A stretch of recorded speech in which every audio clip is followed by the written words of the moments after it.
জবাব দো। আবাস তালিকা থেকে চা শ্রমিকদের নাম বাদ যাওয়ায় বিক্ষোভ প্রদর্শন করল দার্জিলিং জেলা চিয়াকামান ইউনিয়ন। মঙ্গলবার নকশালবাড়ি সমষ্টি উন্নয়ন কার্যালয়ে বিক্ষোভ প্রদর্শন। আবাস যোজনার ঘর না পেলে আগুন জ্বলবে হুঁশিয়ারি সংগঠনের সাধারণ সম্পাদক গৌতম ঘোষের গলায়। এদিন শুধুমাত্র ট্রেলার দেখানো হয়েছে, আগামী 13 তারিখ পুরো সিনেমা দেখানো হবে বলে হুঁশিয়ারি ভিডিওকে। নকশালবাড়ির মাঞ্ঝা চা বাগানের বেশ কিছু শ্রমিককে সঙ্গে নিয়ে দার্জিলিং জেলা জিয়া কমান মজুরদুর ইউনিয়নের সাধারণ সম্পাদক গৌতম ঘোষ নকশালবাড়ি সমষ্টি উন্নয়ন কার্যালয়ে এসে বিক্ষোভ দেখান। যদিও সে সময় বিডিও প্রণব চট্টরাজ দপ্তরে ছিলেন না। অভিযোগ, প্রাথমিক তালিকায় নাম না থাকলেও চূড়ান্ত তালিকা থেকে রহস্যজনকভাবে বাদ পড়েছে গরিব চা শ্রমিকদের নাম। এমনকি যাদের একাধিক কোটায় ঘর পেয়েছেন তারাও তালিকায় স্থান করে নিয়েছে। পুরোপুরি রাজনৈতিক উদ্দেশ্যে প্রণোদিতভাবে এই তালিকা তৈরি করা হয়েছে বলে অভিযোগ করেন সংগঠনের সাধারণ সম্পাদক গৌতম ঘোষ। অভিযোগ খুব গুরুতর অভিযোগ। আবাস যোজনার সার্ভে হয়েছে, জিও টেকিং হয়েছে কয়েক বছর আগে। টোটাল যে জিও টেকিং, তারপরে কাটছাট করতে করতে লাস্ট ফাইনাল একটা লিস্ট বেনিফিশিয়ারির বের করছে, এলিজিবল লিস্ট। তার মধ্যে দেখা যাচ্ছে একটা বাগানের 80 জনেরই নাম নাই। হয়তো 1-150 নাম ছিল, তার মধ্যে 80 জনেরই নাম বাদ। প্রত্যেকেই গরিবী সীমার নিচে বাস করে, প্রত্যেকেই অন্তোদয় অন্নপূর্ণা যোজনার চাল পায়। অর্থাৎ তারা হচ্ছে ওই অন্তোদয় অন্নপূর্ণা যোজনার চাল তারাই পায় যারা গরিবী সীমার নিচে 250 টাকা হাজিরায় কাজ করে। এরা একটা ইনকামের উপরে 3 জনকে যদি প্রতিপালিত করতে হয়, তাহলে আজকের দিনে মূল্যবৃদ্ধি যেভাবে বেড়েছে, জিনিসপত্রের দাম, বিভিন্ন জিনিসপত্রের দাম, ওষুধপত্র থেকে দায়ী তো কেন্দ্রীয় সরকার, বিজেপি সরকার দায়ী জিনিসপত্রের ওই ওষুধপত্রের দাম বাড়ানো। রাজ্য সরকারও দায়ী। আজকে বেগুন 80 টাকা, পেঁয়াজ 70 টাকা, আলু আজকে 25 টাকা। এখনও এই সমস্ত জিনিসপত্র এরা তো খেতে পারে না, চা ফুল ভাজা খায় আর সাধারণভাবে জীবনযাপন করে, অসুখ হলে মরে যায়।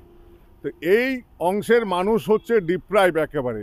এরা হচ্ছে একেবারেই প্রান্ত সীমার মানুষ। এই প্রান্ত সীমার মানুষকে তারা আবাস যোজনার ঘর পাওয়া উচিত। মাঞ্ঝা বাগানটা রিমোটেস্ট প্লেস অফ ইন্ডিয়া, একেবারে ওই পারে হচ্ছে হাতির করিডোর, প্রতিদিন হাতি যায়, তারপরে হচ্ছে নেপাল সীমান্ত। আর নকশালবাড়ি চা বাগান হচ্ছে এখানে ডিভিশন, একেবারেই রিমোট এলাকা। এখানেও অন্তোদয় অন্নপূর্ণা যোজনায় বসবাসকারী সব গরিব মানুষ। একটি লোকেরও নাম আসে না এখানে। বেলগাছি বাগানেরও নাম আসেনি অনেক লোকের বেনিফিশিয়ারিদের। আবার দেখা যাচ্ছে কেউ কেউ 2 বার ঘর পেয়ে গেছে। মাইনরিটি ঘর একবার পেয়েছে, সে আবার করে এই লিস্টে নাম চলে আসছে তার। এইটা কি রঙ্গ তামাশা হচ্ছে? আজকে আমি ট্রেলার দেখায় গেলাম, 13 তারিখে সিনেমাটা পুরা দেখাবো। সিনেমা দেখাবো যখন, ফেগে কুল পাবে না বিডিও থেকে শুরু করে এই আধিকারিকরা। বড় বড় কথা বলছে, নোটিশ টানানো হয়েছে 7 দিন আগে। নোটিশ দেখবে কে? 6:30টার সময় 7টার সময় এরা কাজে যায়। টানাবেলা কাজ, এখন 8 ঘন্টা কাজ করতে হয় 250 টাকা হাজিরা হওয়ার জন্য। 7:30 7টা থেকে টানা কাজ করে তাকে 4টার সময় 5টার সময় বাড়ি যেতে হয়। 2 বেলা কাজ হয়ে গেছে সমস্ত বাগানে। তাহলে এই শ্রমিকরা পূর্ণিং করতে করতে হাতের তালু ফেটে যায়। মেয়েদের 300 গাছ, 400 গাছ, 500 গাছ তার ঠিকা, হাজিরা বাড়ছে না, মিনিমাম ওয়েজ হচ্ছে না, জমির অধিকার নাই, সমস্ত দিক থেকে বঞ্চিত। আবাস যোজনার ঘরেও একটা লালিপপ দেখানো হলো, এখন বলছে নাম নাই। তো কিসের সরকার? দুর্নীতির সরকার। এই দুর্নীতির সরকার পাহাড় প্রমাণ দুর্নীতি। আজকে রেশন কেলেঙ্কারি থেকে শুরু করে সর্বত্র। তাহলে এই আবাস যোজনা নিয়েও বড় দুর্নীতি হয়েছে। আমি সুনির্দিষ্টভাবে বলে দিব যে একটা লোক 2টো ঘর কি করে পায়?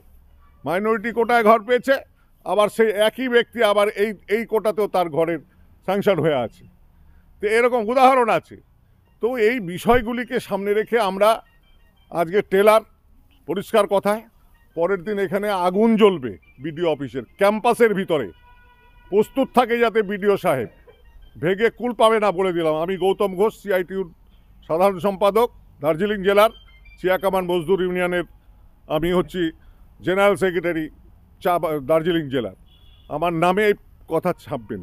13 তারিখে ভেগে কুল পাবে না। সমস্ত লোক বিক্ষোভের অগ্নিকাণ্ডের মধ্যে আছে। মানুষ খেপবে। এবার দেওয়াল ভাঙার সময় আসছে। দেওয়াল ভাঙবে, এই ওয়ার্কাররাই ভাঙবে।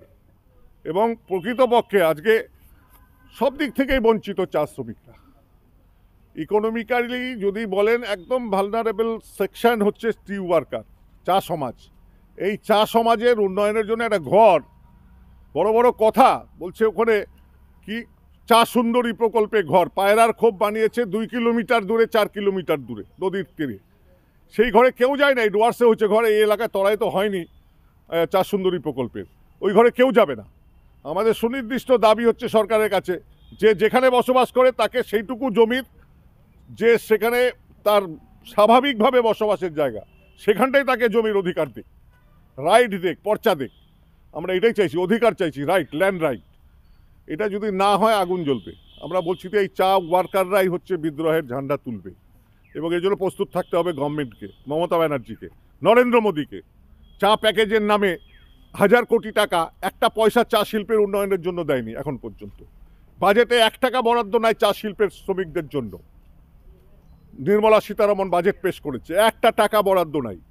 উদাহরণ দিক না, পরপর বিজেপি প্রার্থীরা জিতে যাচ্ছে, কি জবাব দিবে? একটা বাগান ওদিন বলছে যাতায়াতের রাস্তা নাই, আমাদের রানিং এমপি সেদিন ওখানে গিয়ে বলছে নির্বাচনের আগে আজকে ট্রাক্টর করে যাচ্ছি, পরে আমি ব্রিজ বানাই, ব্রিজ দিয়ে যাব। 5 বছর হয়ে গিয়ে আবার 5 বছরে পড়ছে, সেই ব্রিজ হয় নাই। বেআইনি বালি পাথর বোল্ডার উঠানোর জন্য কয়েকটি বাগান হচ্ছে বন্ধ হয়ে যাবে, জলের স্তর নিচে নেমে গেছে। উদাহরণ আছে, এগুলি হচ্ছে লুণ্ঠন। এই লুণ্ঠনের বিরুদ্ধে চা সমাজ জাগবে, এবং চা সমাজ যখন জাগবে তখন ভেগে কুলকিনারা পাবে না এরা। 2 শাসক দলই দায়ী সমানভাবে এই জন্য। আমরা আছি এদের সাথে।